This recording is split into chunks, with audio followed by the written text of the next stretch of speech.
Oui, une bonne entrée en matière au niveau du résultat.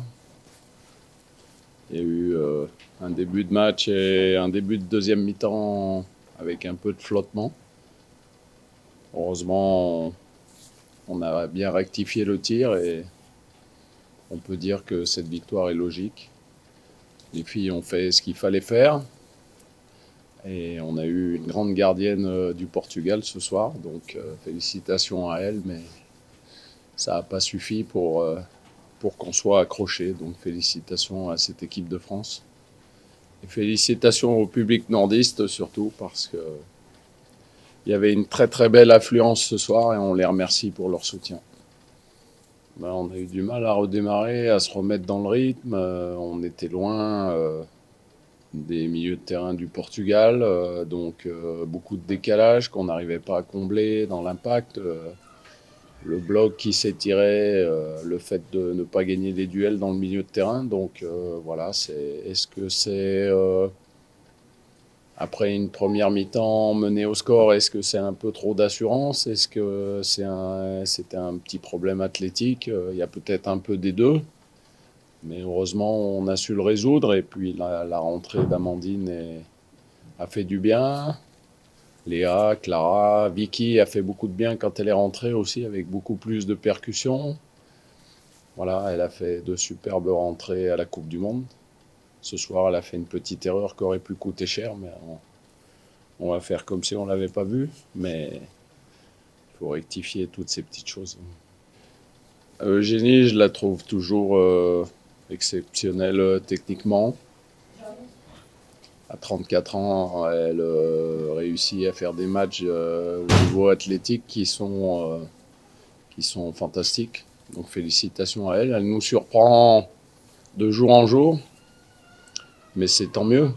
Il vaut mieux avoir ces problèmes que manquer de joueuses de qualité. Mais on trouvera une solution pour les aligner ensemble quand il le faudra, parce que Marie, elle a encore un petit peu de travail avant de revenir en pleine forme. On lui souhaite d'être avec nous le plus rapidement possible d'ici là, de se préparer correctement avec son club et on sera très content de son retour. Ben, on ne veut pas griller les étapes. Pour Oriane, Jean-François également, on avait planifié de la faire jouer 1 heure. Et c'était Amandine qui devait prendre le relais, donc c'est bien, tout s'est bien passé à ce niveau-là. Quand elle est rentrée, je pense qu'elle a remis de la stabilité, remis un peu plus d'impact dans le milieu de terrain, alors que les 15 premières minutes de la deuxième mi-temps ont été très moyennes. Donc voilà, elle a joué son rôle parfaitement. On a vu sur 2-3 actions des gestes de grande classe. C'est pas un hasard, hein. Quand on est une joueuse de haut niveau, on le reste toute sa carrière. Donc elle aussi, on espère qu'elle va beaucoup s'améliorer au niveau athlétique et puis on aura besoin de toutes ces filles.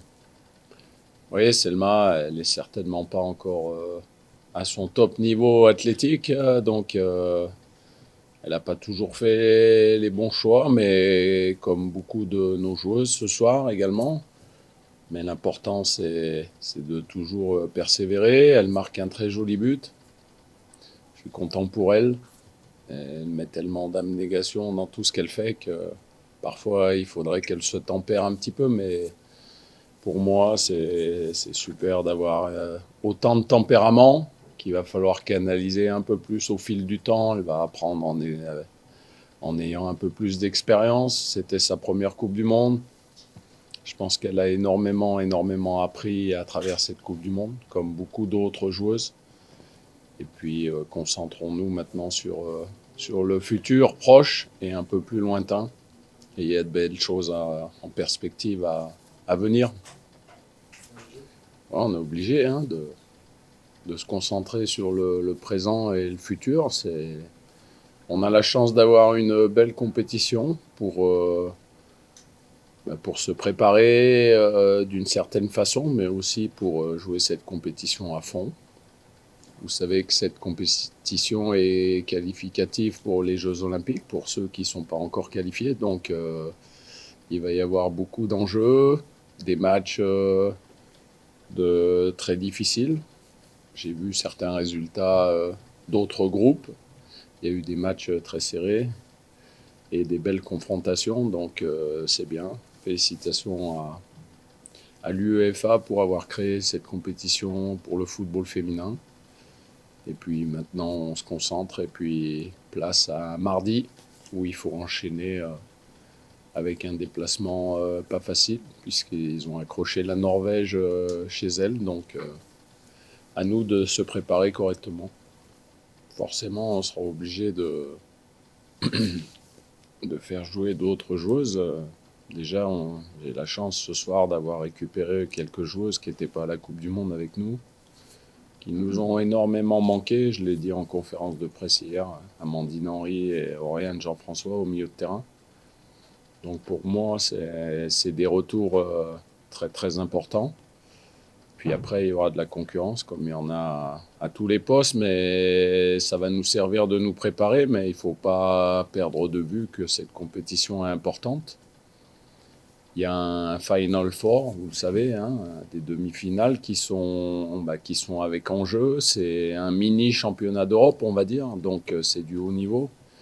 Et c'est important d'avoir des matchs de ce calibre-là pour bien se préparer, mais il ne faut pas perdre de vue avant tout qu'on est là pour être compétiteur, compétitrice, et donc il faut aller chercher cette première place.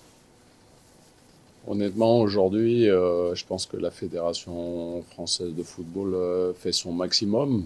Moi, je suis arrivé il y a 6 mois seulement, et il n'y a aucun reproche à faire. Tout est mis en œuvre pour que le football féminin progresse. On est dans de très bonnes conditions, tout est à notre disposition. Maintenant, il y a un petit peu de retard, je l'ai dit quelques fois, mais c'est normal. On n'est pas dans le football masculin, hein. Il y a du retard dans la D1 Arkema. J'ai parlé hier de package, donc avoir des matchs qui soient plus attractifs à regarder. Et puis au niveau des centres de formation, tout ce travail qui est mis en place, mais il va falloir un peu de temps pour que ça porte ses fruits immédiatement.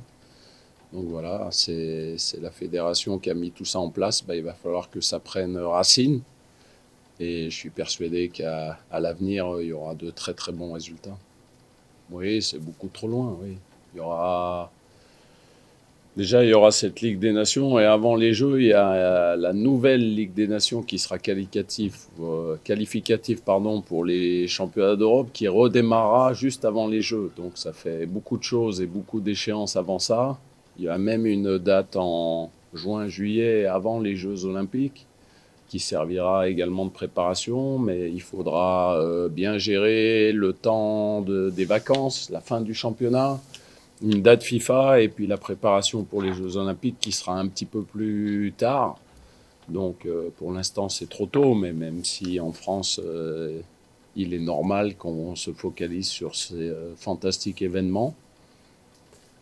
On a hâte, mais prenons le temps pour bien se préparer le mieux possible et chaque chose en son temps. Ouais, forcément, si elle a joué ce soir, c'est qu'il y a une concurrence. On n'est pas là pour s'amuser, hein. On était là pour obtenir un résultat le plus positif possible. Donc si elle a démarré ce soir, c'est pour certaines raisons. Donc maintenant, c'est à elle d'effectuer de très bonnes prestations pour garder le poste qu'elle a eu ce soir de numéro 1. Voilà, je pense que c'est un peu d'émulation, ça fait du bien à toutes et ça permet de remettre les idées un petit peu en place et d'aller vers l'avant pour progresser encore et toujours. Oui, il y a une volonté. Marie, elle est venue aussi, elle n'est pas venue par hasard. Elle représente l'avenir de cette équipe de France. Elle a un gabarit qui se rapproche de ce qu'on fait aujourd'hui au niveau des gardiennes dans le football mondial. Elle a réussi à gagner sa place de titulaire à Montpellier. Donc c'est déjà une belle chose à son âge. Donc c'est à elle de bien travailler. Elle a montré de très très belles choses cette semaine. Voilà, c'est la seule chose que je puisse dire, c'est que les gardiennes ont une cohabitation qui est superbe. Elles sont solidaires les unes des autres. Ce soir, c'est Constance, mais Pauline était derrière elle avec Solène et ça a été l'inverse à la Coupe du Monde. Il y a vraiment une très très grande solidarité entre elles et Gilles Fouache fait un travail remarquable. Donc, travaillons, allons vers le plus proche de l'excellence. Donc, il faut trouver la meilleure équipe possible. C'est une nation au niveau du football féminin qui progresse. Leur match nul ce soir en Norvège en atteste. Donc soyons concentrés, déterminés pour aller obtenir un très bon résultat là-bas. Ça fait partie des nations qui, il y a quelques années, on n'entendait pas trop parler au niveau féminin. Et puis là, tout le monde progresse. C'est la même chose pour le Portugal, qui deviendra certainement une très très bonne équipe en Europe. Donc, méfiance, le football se resserre, les niveaux se resserrent, donc il faut être concentré sur chaque match et être très déterminé.